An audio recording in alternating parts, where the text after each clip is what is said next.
You are watching the Skrillz podcast. Fuck you. I love that sex music at the beginning. You're watching the Skrillz podcast.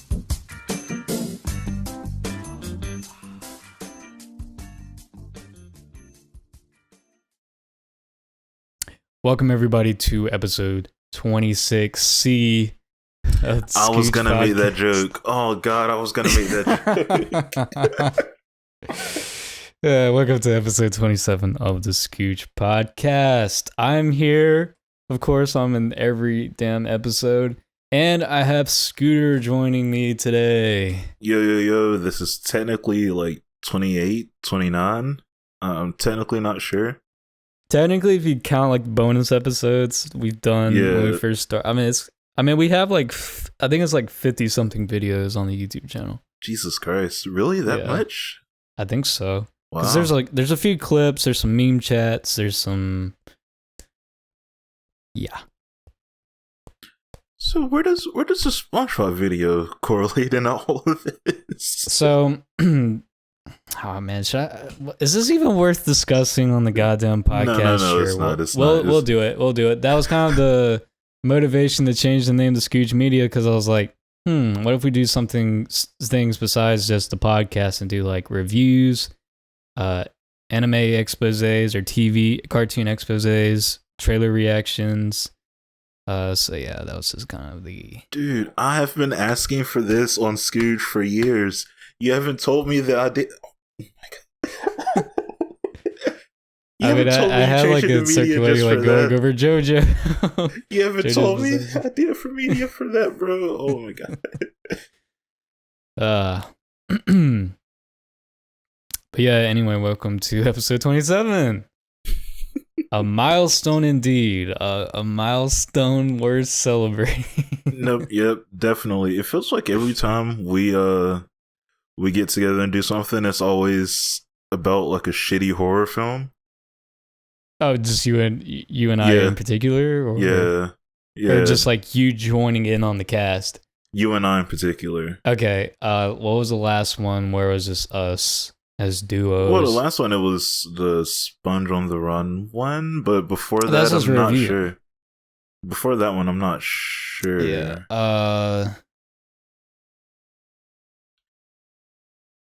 But yeah, if you're an audio listener, you could check that out on our YouTube channel. It is exclusive to YouTube because it relies heavily on visual. It's a good video. Go check it out if you're interested. The one before that was the Primal ones. Primal. Yeah. There's a little bit of horror, but I wouldn't call it shitty. Yeah, definitely. Definitely not a shitty show. One of my favorite modern cartoons. All right, so did you see my my quote retweet of one of the articles that was released recently about Primal? It says Gendy said that he feels like season 2 is his best storytelling yet, like ever. Yeah, I saw that. Okay. So the last time we talked about something horror was The Babysitter and the Babysitter Killer Queen. Yes. Which was released October 15th. It's almost been a full year. It's almost been a full year. Wow. Doesn't even feel like that long ago we recorded that. Yeah. Happy early Scooch-tober, everybody. Yeah. We're covering a horror movie. We've been going through the entire Marvel Cinematic Universe for the past 4 months. We'll take a break and talk about James Wan's latest horror venture, Malignant. He hasn't made a horror film since... It's been a while. This is kind of like his grand return, so to speak. I think he has like director credits in The Devil Made Me Do It and stuff, though. No, he didn't direct that. He did not. He didn't? That. No, okay. No. It was handed off to another director. I don't know his name off the top of my head, but you can ask J Mash about that. because James Wan has been doing like ventures like Aquaman, and he even did Fast and Furious 7. Jesus Christ. Yeah. He did the first Saw, which is the only movie I will give him like good credit for. Honestly, I feel like James Wan is vastly overrated. Like he's one of the most like respected in modern day film, I guess you could say, or highly coveted. Like if you see James Wan's name attached to a project, people get excited. Yeah, I've noticed that in the comments for the trailer for Malignant and stuff. Yes, even like there's some films I've seen trailers of, and like even having the produced by James Wan gets people excited just because he gave money to produce this thing. So yeah, I don't know. It's like my conundrum with Paul Rudd. I don't get the appeal of Paul Rudd. What's up with Paul Rudd and James Wan? But yeah, the only movie I will like give him credit for is the first Saw, which I don't even think is the best Saw in the series, by the way. But it is a really solid debut first film to have, you know? First film to make, it's really, really solid. But with things like Insidious and like that whole Conjuring universe, it's so sterile, and basically the story started with like he wanted like callbacks to classic horror. He wanted to pay a homage to it, but it's just so boring and sterile, and I don't get why people get legitimately scared at these movies. I always have the story on Scooch Podcast that I fell asleep during The Conjuring, and I rewatched Conjuring 1 and 2 recently because it was in the talks that we're going to cover them on Scooch Podcast, but we never did. And I was still bored out of my mind. I recently watched Insidious and Insidious 2 as well, and although those are more interesting and introduce more interesting ideas, I just don't think they're executed on a level in which I enjoy horror personally. First off, they're PG-13. I don't feel like horror can be effective at a PG-13 level. Just in my personal opinion, I've yet to see like... Well, I'll take that back. Drag Me to Hell was pretty... I wouldn't even call it scary, but it's like a good horror film. But I just feel like in order for horror to be effective, it has to have that R rating. So yeah, this one definitely has an R rating. Mainly for the gore. There's definitely gore. But not much else. I don't even recall anyone doing a naughty swear in this movie. Yeah, yeah, that is. I'm so true. desensitized to swear words, I just don't catch them, I guess. There wasn't any jump scares in here either. Or like, dude, all right, I didn't jump from anything, so I don't consider this like. It felt more like a slasher film. But you can tell when something is purposely placed to be a jump scare. Yeah, kind of, sort of, yeah. You can acknowledge that. Yeah. Like the music dies down and it has this slow panning shot to something. It felt more like a slasher film than a horror film, if that makes sense. Oh, absolutely. I don't know if this was made as an intent to be a joke. I don't think it was. James Wan gave Warner Brothers $1 billion from Aquaman. I feel like this is just fuck you money. Like, I'm gonna make this crazy movie with no, influence, no studio influence. Just like make this batshit crazy movie. It doesn't even have to make good return on it. I just want to like see if people will watch this, because the trailer is so misleading. It is so misleading. Yeah, I didn't watch the trailer because I wanted to come in here blind. But my mom watched the trailer. But my mom watched the trailer and thought like, "Oh, this actually looks kind of scary. Like I'm not sure if I want to watch this." Mm-hmm. And after we watched it, we're like, "Wait, what? This wasn't scary at all." And like James Wan, makes you believe that this is kind of like one of those Conjuring / Insidious stories from the beginning, because he kind of plays it straight. And a comment I saw that I really resonated with was like, this is a Lifetime movie mixed with a homage of like 1970s and 1980s horror, because back then directors were much more bold in their risk taking, because there was like really nothing else to lose, and most stuff was done on a low budget, so they're really creative with things. And I really agree with that, because there's just like these outlandish, silly, like it cranks up to 11 around the. It's very close to the end of the movie, which is disappointing. I'll say the like, I guess the comical nature of it turns up insanely amount, like once the quote unquote reveal is shown. Yeah. Like after that point, I'm just like, all right, this film's lost me. It's 100% lost me at this point. You say that, but I feel like, just to be cheesy, I feel like it found me, because I was so goddamn bored with this movie for the majority of it. It felt very cliched, which I think it's on purpose to be very cliched. But I will say off the bat, after my first viewing, I did not like this. Yeah, no, of but I course not. say that I watched this twice. But I will say, having the mindset, a different mindset going back into it, knowing what you're in for, I felt like it was a much more enjoyable film.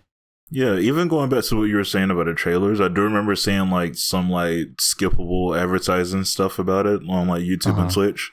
And it kept saying, I constantly heard it say like, this is going to be like the new vision of horror. This is going to like change horror forever type stuff. Yeah. Absolutely terrifying, chilling. There's... I'll go ahead and tell you this, folks. There's nothing chilling about this film. Some of the imagery, if you have a weak stomach, I can see it, you wincing at it, or, I mean, maybe. It does get graphic. Yeah, okay. It's not anything we haven't seen before. So, but as with what I was saying, I was very disappointed with my first viewing. I was like, this is shit. What the fuck did I just watch? The tone is all over the place. What was he trying to convey? But having like a little bit more context of like, okay, maybe he just wanted to play a homage to early horror films that were much more creative and off the wall and willing to take risks. Because like I said, his past ventures was like Conjuring is very sterile and not very experimental. Oh, a ghost, Yeah. And I like that this didn't end up paranormal. I like that. I love it. And we haven't seen like that since Saw, his first film. So, did you think it was going to end up being paranormal? There were clues that he definitely dropped as like, I'm gonna trick these fuckers into thinking this is another paranormal film. Like the TV changing at the very beginning when the husband walks in to find Madison on the couch. You remember the TV was changing and like the static and stuff. And also like in the interrogation room when the detective's phone started ringing and it started staticking for some fuck all reason. Phones don't static. But like just like little hints like that. It's like, is this paranormal? Okay. And she was seeing. I feel like after once the cops like found the picture of Madison in their in the records of that doctor, I felt like I kind of like got the idea, the theory, the working theory of what this film was going to be about right then. And I mean, it even like, if you watch it again, it even like, it's a dead giveaway at the very beginning. Like it just pretty much explains it all for the most part. Yeah, I remember looking at the beginning scene, and I think at the end of that whole like research thing, they said it's time to cut the cancer. I was like, excuse me, what? What did they say? Cut out the cancer. I was like, what did they say? And you'll hear this monster. We'll leave the reveal for later, but you'll hear this monster. He somehow has access to electromagnetic waves, so he can talk through like radios and things like that. Which who has radios nowadays? It's kind of weird. But you'll hear him say, "Cut out the cancer," because this is ultimately a revenge story about this tumor. This tumor taking revenge. Yeah. It was so weird. It was genuinely so weird. I put in my notes that it sounds like one of those things that sounds more interesting on paper until it's time to execute it. Sure, yeah, I could, yeah, for sure. Because I feel like on paper it sounds pretty cool on paper. Like let's say like this experiment's gone wrong or whatever. This lab research thing's gone wrong, and this evil cancer's out to kill everybody or some shit like that. Mm-hmm. It sounds like a bad CG sci-fi bullshit, but it sounds nice to watch. And I mean, yeah, I agree with you saying that. I feel like that was the intention. I feel like James Wan wanted to make something that was very campy and on the nose. If not, I will be totally shocked. You say that, but I feel like these actors played it so seriously. I feel like everybody played their role so seriously, dog. I know. So that's when I'm like, is this film a joke? I don't get it.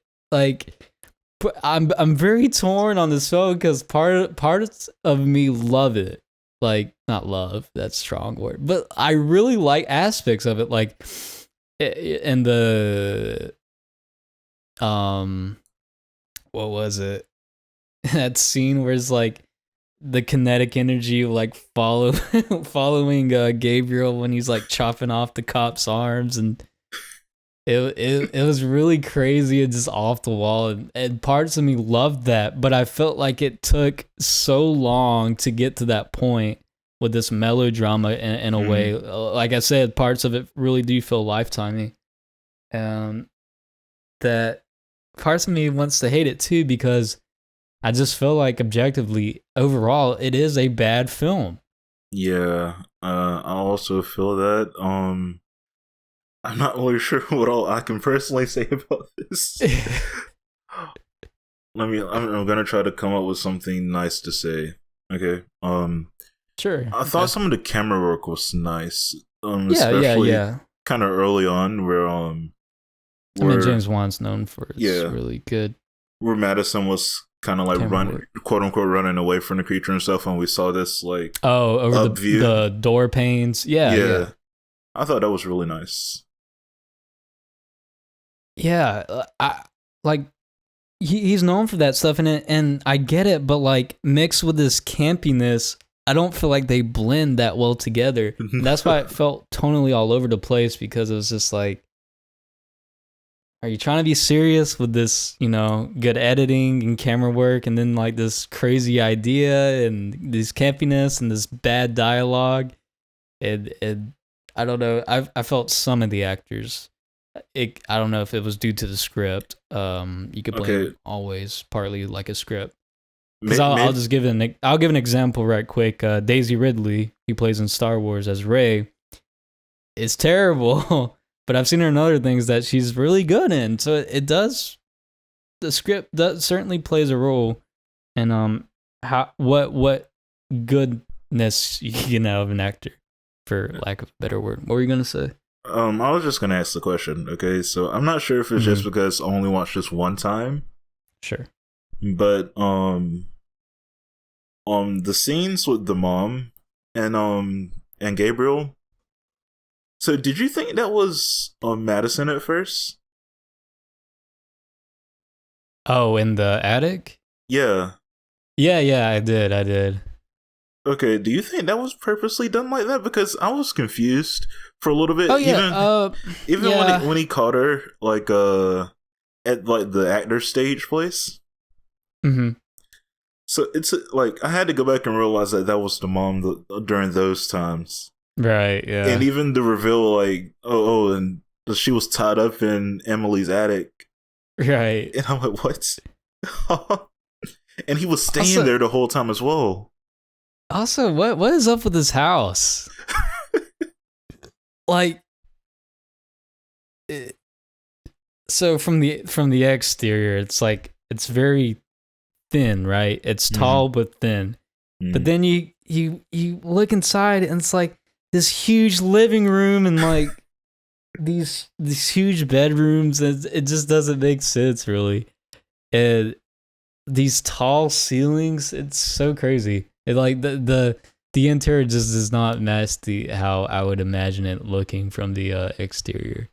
Yeah, the exterior definitely reminds me of like old people houses you see around here. Yeah, sure. And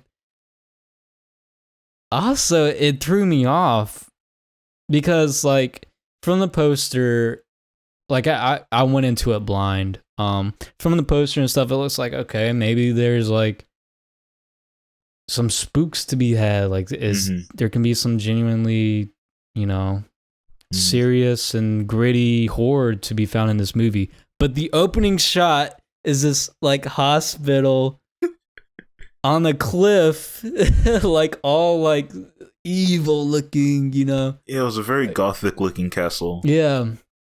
So I don't know, like just from the get go, it was very campy, and then we get a good look at Gabriel. It's like, what the fuck is this? And then like it like pans in on the nurse's her face, and it's like, we have to cut out the cancer. I'm like, seriously, what the fuck am I watching? This is like nothing how I imagine it to be. Yeah, same. So, oh man, and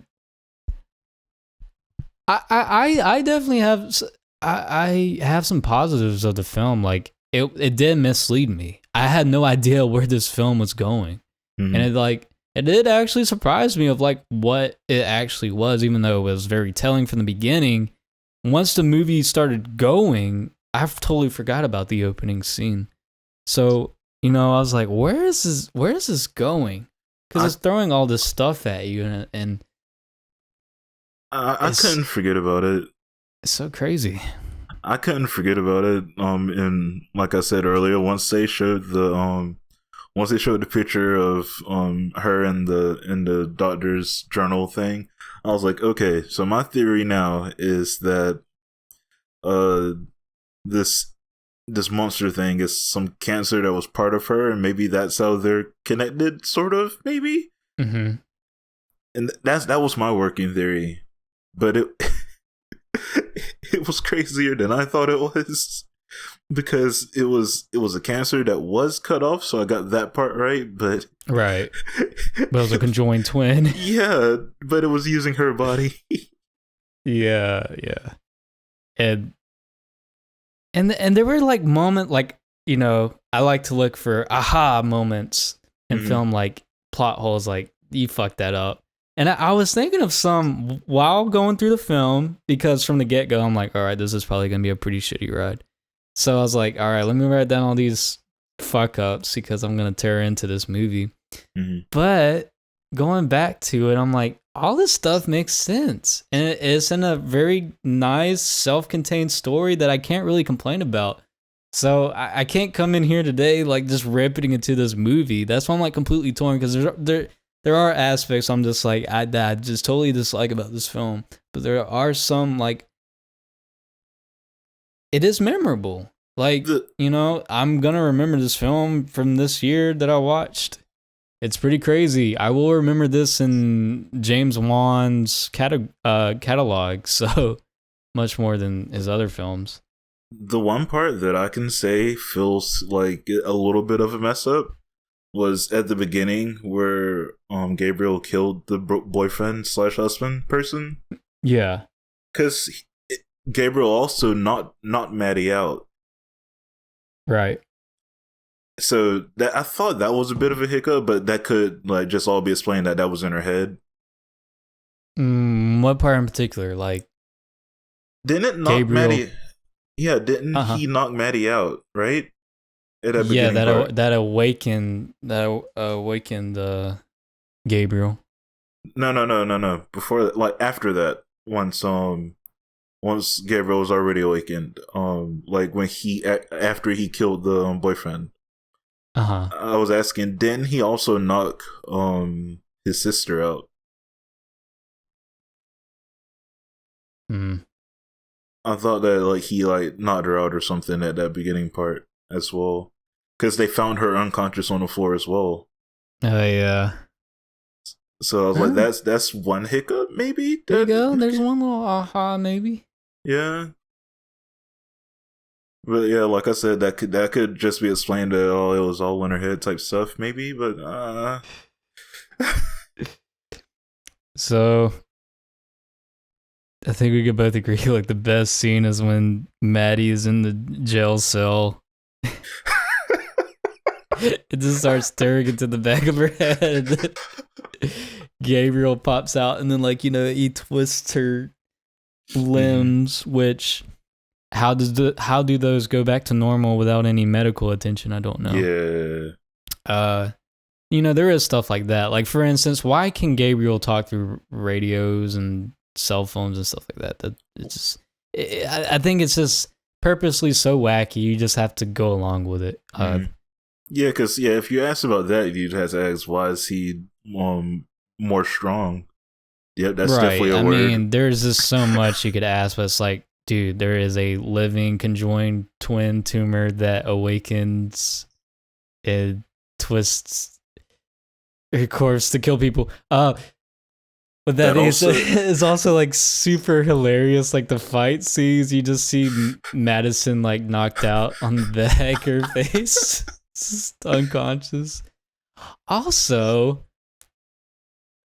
another thing that just like left me disappointed is like the ending. Both the detectives died. It's on Maddie's hands. She'll most likely be prosecuted for it. There's not really a happy ending, and there's not really an ending. Yeah, that was like, wait, there's not really an ending. It kind of ended on the last like fight scene with Gabriel.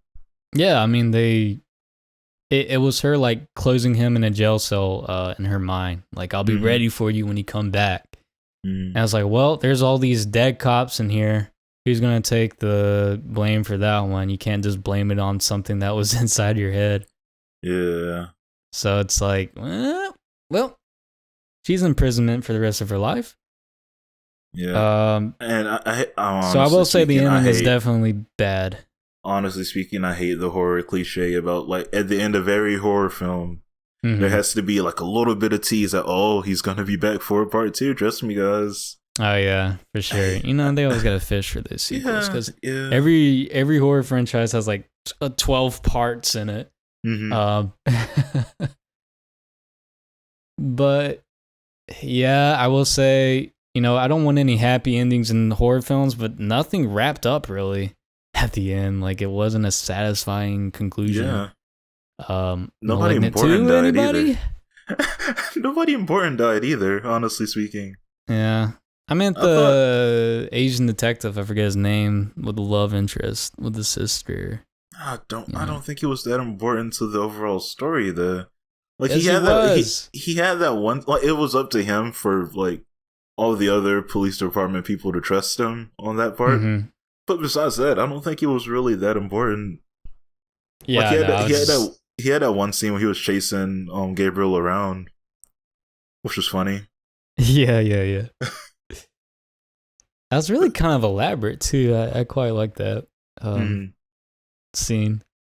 Like I said, there are some standout moments in this film, but overall, like as an overall package and execution, it just wasn't there all the way. I thought at least her sister was gonna die. Honestly, why do you want important characters to die? I don't know. I thought at least her sister was gonna die. I don't know. I just thought it was gonna happen. I know. I mean, there has to be stakes, but yeah, I'm not disappointed with how these characters were handled, I guess. Yeah, I mean, I'm not either. I just thought it was gonna happen. But like I said, I am so interested In if part James two? Wan has like an interview talking about the film and the thought process behind it afterwards. Is like, is this all just like kind of a joke of a film? Like, Yeah, I don't know. Any article that I can find is just him saying that he just wanted to make it as like messed up and crazy as possible. I mean, it was pretty crazy. I will give him that. I mean, if that's all he wanted to achieve, I mean, I'd say he's pretty successful. Yeah. In doing that. Yeah. I mean, I know you're not J Master 97, but do you want to know the Rotten Tomato scores? I think I know them. I think it's like pretty like 50 something audience and like 70 something critics. Yeah. What do the critics like so much about this film? I don't know. Yeah, 100% just has to be the name. I would agree with the audience. I'm pretty split down the middle on this thing. Yeah, like same, honestly. It's really hard for me to rate it because if you've seen, I haven't even rated it on Letterboxd. I don't know how to quite. And that's something to be said about it, you know, if you don't really know how you feel about it. Because I can't just like outright say it's garbage, but I can't say it's a good movie either. Yeah, I'd say I liked it better than Annabelle, because that's the only other horror movie I've seen recently that I can compare it to. And I definitely like it better than Annabelle. Compared to his other works, it's far more interesting, and I would much rather watch this than any Conjuring or Insidious film. Mm-hmm. So I will give him that. But that's hardly saying anything, really, because I really don't like those movies quite a bit. I have a pretty strong disdain towards all of them. So yeah, is there something we haven't touched upon about this film? Let's see. We mentioned that it was cancer conjoined twin thing. Yeah. We mentioned the mom tied up. Right. I still find slightly weird because they like for the whole movie they look the exact same, like the mom and Emily, for like the entire time. That is her supposed biological mother. Yeah, I'm aware. I don't know. I couldn't tell them. I couldn't tell them apart until like the end when you see her in the hospital bed. Mm-hmm. And it's like, yeah, you can tell they look different now. And I'm not sure if that was... there's some confusion there. Yeah, I don't think it necessarily made me question anything. Like, I definitely did think it was her at first, but then after a while, I just kind of forgot about it. Yeah, that's what I think it was by design for that to be the case, but I don't know why. I think you're on the money on that one. It's kind of to mislead the audience. Yeah, but I just don't know why. And I was so confused because it kept cutting back to her being tied up. I was like, wait, is she tied up? Is this all being like in her head type stuff? I don't know what's going on. And I don't know if Juan was trying to play this up for like a big twist, because it's like, you can't even really call it a twist. Yeah, no. It's just... I do think it was supposed to be a twist, though, but it definitely wasn't. But I do think it was supposed to be a twist. But it's like, it's a twist in the sense that he throws so many different tonal shifts throughout the film. Like, you don't know where it's going at all. It's like, where's this movie leading to? I'm not picking up on the breadcrumbs. So in that sense, it's surprising because like, oh, it's a killer conjoined twin. So maybe it's not a twist. Maybe it's just, a story unfolding. So it was supposed to, like, he supposedly has finally awoken once, like, the boyfriend smashed her head against the wall, right? Yes, yeah. So how did it devour, like, all of her babies? Because they said she's had, like, 3 miscarriages? And they said it was his fault. Like, he was trying to feed off of them. Yeah, I mean... maybe the awakening in the sense that, like, I don't know. Like Maybe real he world type was- stuff. Right. Yeah, I don't maybe. know. I mean, you could see that as a plot hole, but I don't really see it as like a thing that bothers me. It's like, okay, yeah, he was consuming the energy of the babies. They died. Yeah. And maybe that hit to the head was just like the straw that broke the camel's back. Like he was probably gonna come eventually. Mm-hmm. So yeah, Malignant, man. What can you even say about it objectively? And how did her sister being born made him stop talking to her? I don't understand that either. Because she said she didn't talk to him at all after, like, you know, her sister was born. Yeah. Well, I don't know. Like, why did it sleep for that long? Because that was I don't obviously after it got cut off and stuff. Mm-hmm. Yeah, I just don't know. I guess with the operation, it just kind of, because they did literally just like cut off the whole body, you know. So pretty much killing it, I imagine. And then over time, feeding off the babies made it regenerate. Yeah. That's the only conclusion I could draw. Yeah, I guess. Like, there are some stuff to dissect in this film, but the question is it really worth dissecting? Because it's just not a satisfying. Yeah, I feel like I'm just bringing up gripes at this point. Yeah. Like, why did this happen? Why did the like just because. I mean, if you probably asked James Wan, he'd probably like, I just wanted to have that. Okay.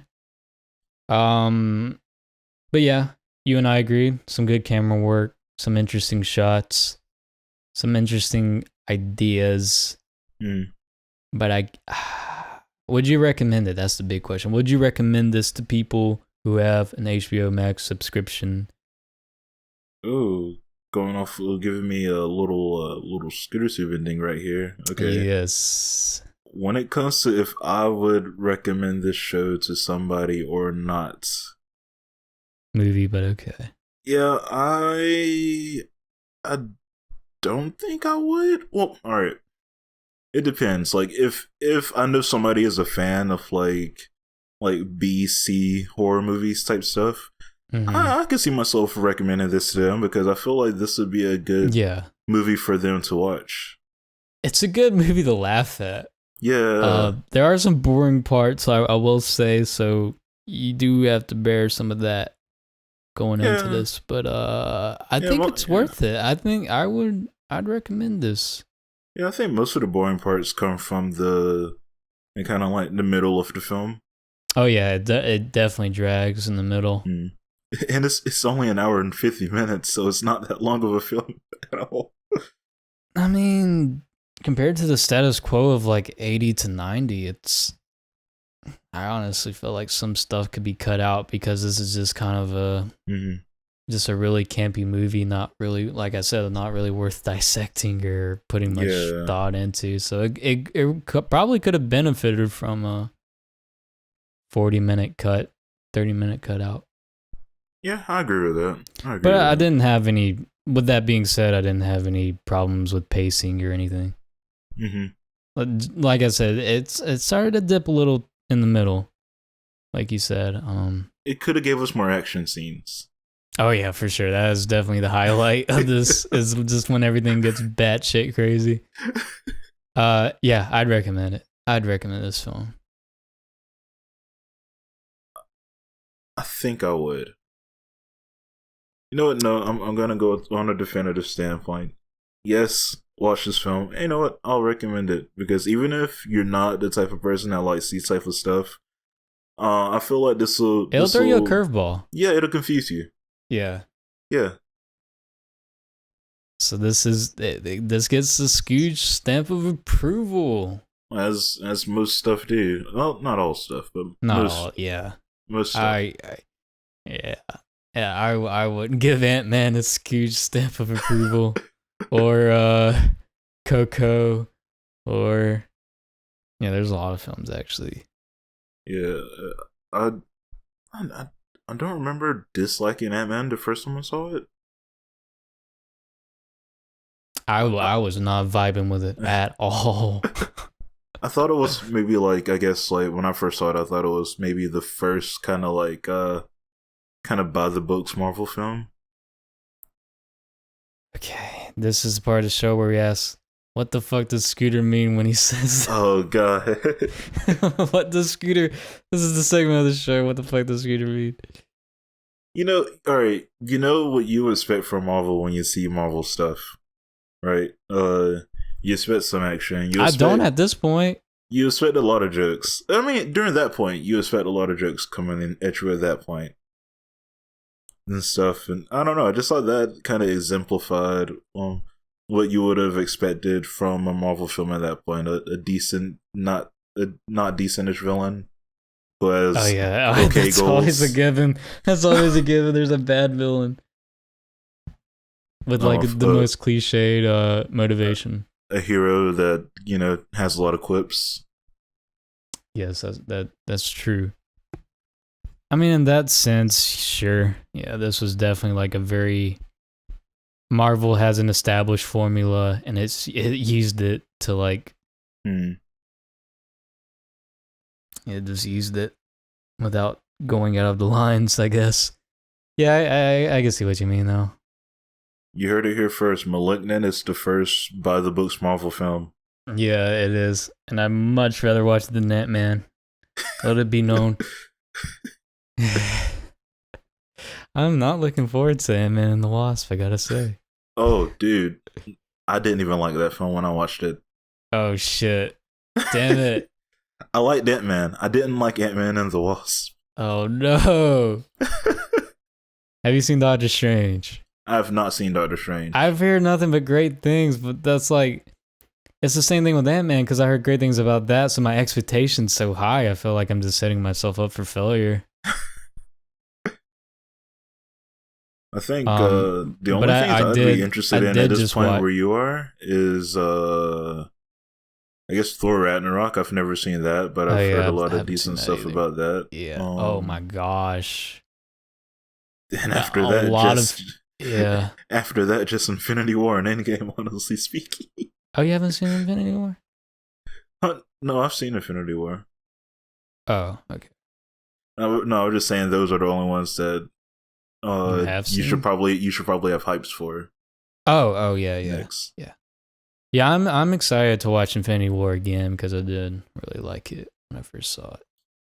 The only thing besides the Spider-Man film I'm interested in watching is maybe Captain Marvel, to see why people hated it. I don't know. I'm not looking forward to that at all. I'm really not. And in retrospect, having the context of like watching Ant-Man and probably Ant-Man and the Wasp, Black Panther wasn't that bad.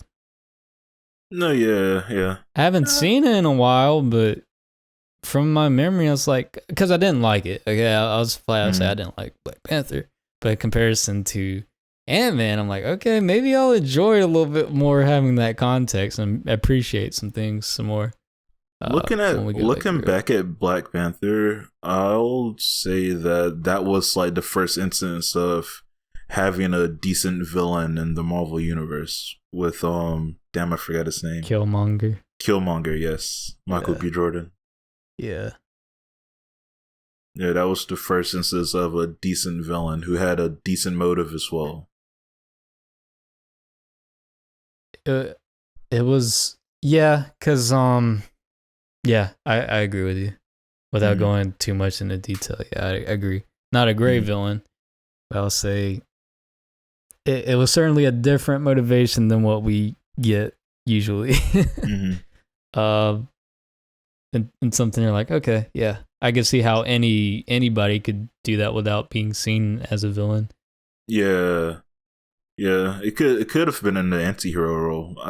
I don't understand. Yeah, I'm not going to go into detail because this isn't a Black Panther podcast. This is the Black Panther episode, everybody. But I don't know why they wouldn't want to share the vibranium with anybody. was such a shitty thing not to do. I mean, I kind of get it, but I kind of don't. Mm-hmm.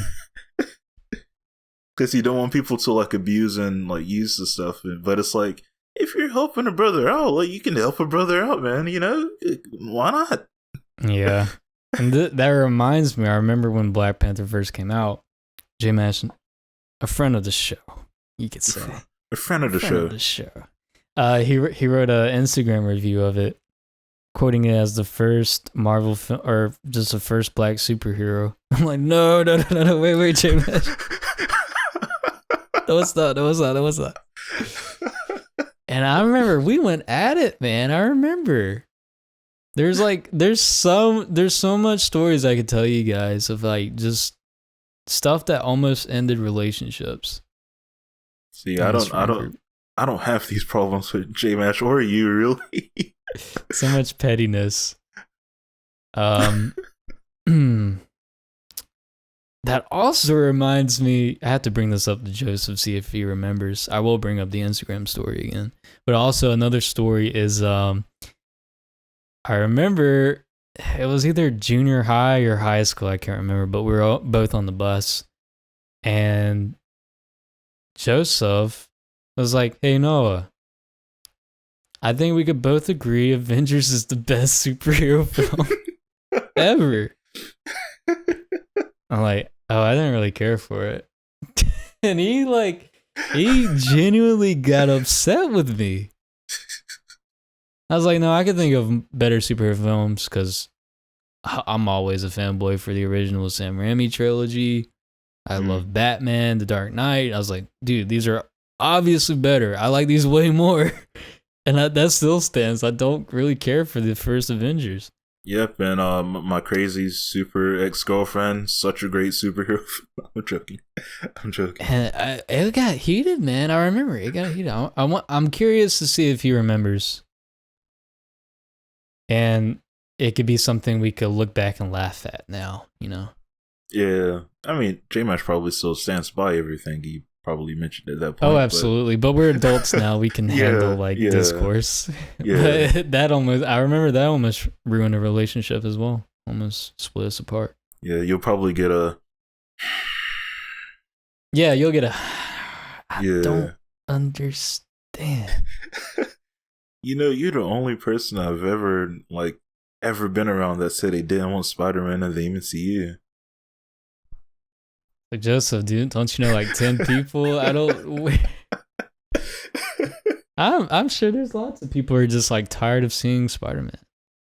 Yeah. Like, give us some breathing room, give us a little space.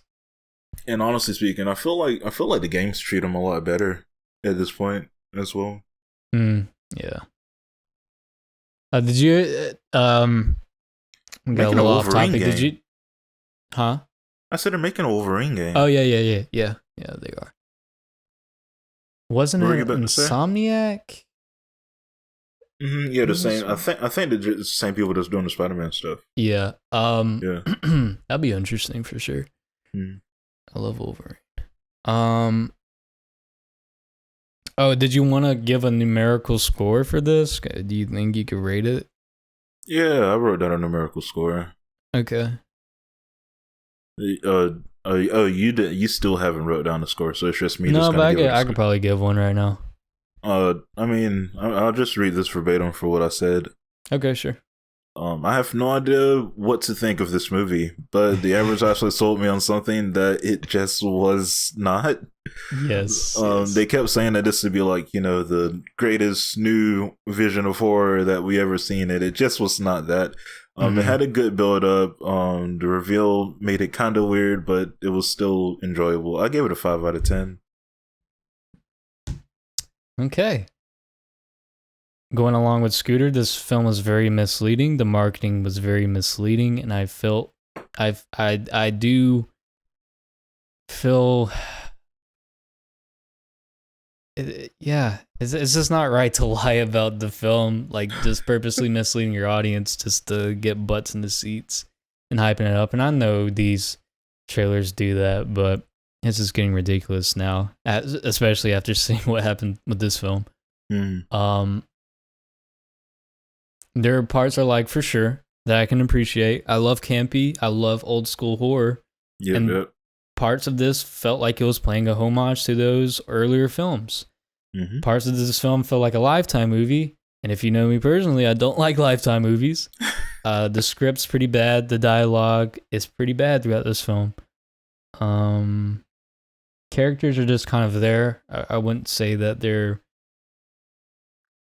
likable or dislikable, except for the husband. He's just like yeah, so badly written. And there, I don't know if you'll get this context, but a lot of this film feels like a Wes Craven movie. I don't really care for Wes Craven movies. I do not get the context at all. Okay. Especially in his later work, it definitely feels like a Wes Craven film at times. Mm-hmm.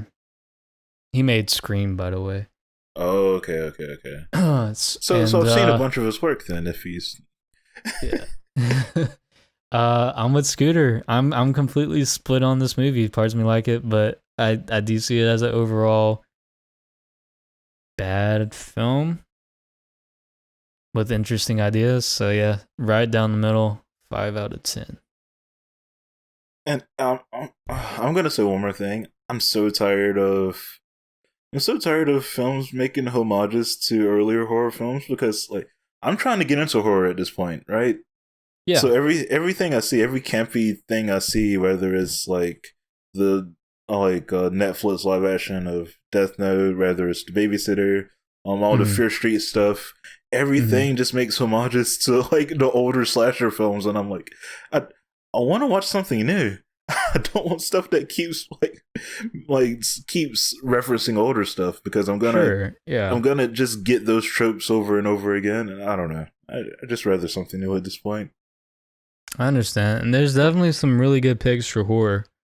Or maybe something psychological. That'd be nice. Yeah, I will tell you that as a horror fan all of my life, it is probably one of the worst genres of film out there.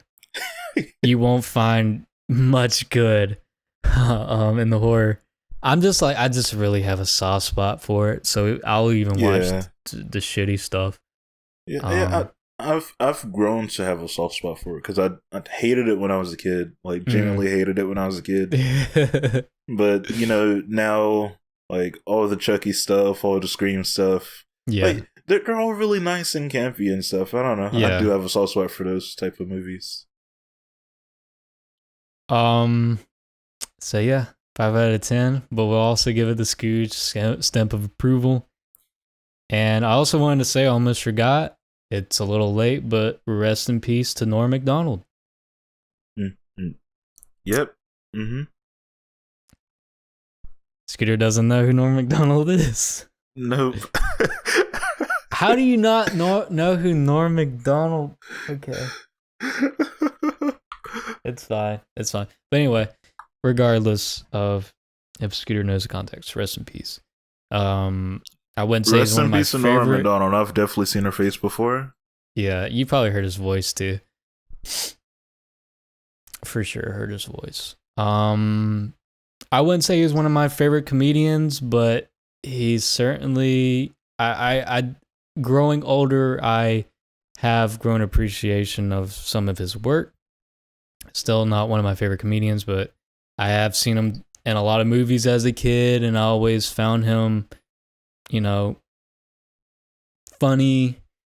But yeah, it just sucks. Yeah, death always sucks. Yeah. But yeah, that's all I wanted to say. Anyway, join us for the next episode.